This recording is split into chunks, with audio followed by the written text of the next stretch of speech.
বাংলাদেশের সবচেয়ে অপরূপ স্টেডিয়ামের একটি হচ্ছে এই সিলেট ক্রিকেট স্টেডিয়াম। শুধু যদি বাংলাদেশ বলি তাও ভুল। উপমহাদেশের যে কটি সুন্দর স্টেডিয়াম আছে তার সেরা একটি অন্যতম একটি স্টেডিয়াম এই সিলেট আন্তর্জাতিক ক্রিকেট স্টেডিয়াম।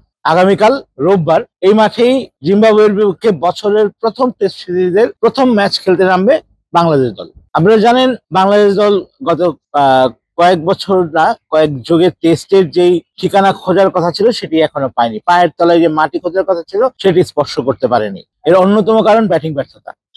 সবশেষ জিম্বাবুয়ের সাথে এই মাঠেই যে টেস্ট ম্যাচটি খেলেছিল সেখানে বাংলাদেশের দুটি ইনিংসই 200 ছুঁতে পারেনি। 151 রানের বড় ব্যবধানে জিম্বাবুয়ের বিপক্ষে হেরে গিয়েছিল।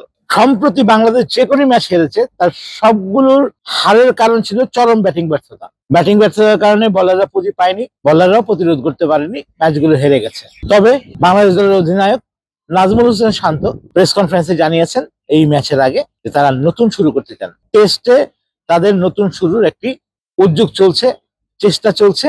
সেই চেষ্টাটাই তারা মাঠে দেখাতে চান।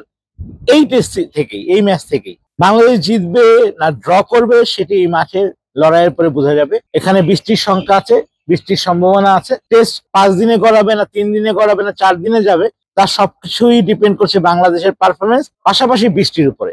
না, উইকেটে সিলেটের সবসময় এরকম ভালো বাউন্সই থাকে। তো এরকম উইকেটে আমরা আশা করি যে ট্রু বাউন্সটা থাকবে এবং আমি আশা করছি যে ম্যাচে এরকম উইকেটই থাকবে। অবশ্যই বৃষ্টি এটা আমাদের কন্ট্রোলে নাই, বাট প্লেয়াররা এটা নিয়ে প্লেয়ারদেরকে অ্যাডজাস্ট করতে হবে এবং আমার মনে হয় যে যদি এরকম কোনো কিছু আসে আমি চাইবো না যে এটা একটা এক্সকিউজ হিসেবে দাঁড়ায়, কারণ এই প্রফেশনাল ক্রিকেটার এই বিষয়গুলো হ্যান্ডেল করতে হবে।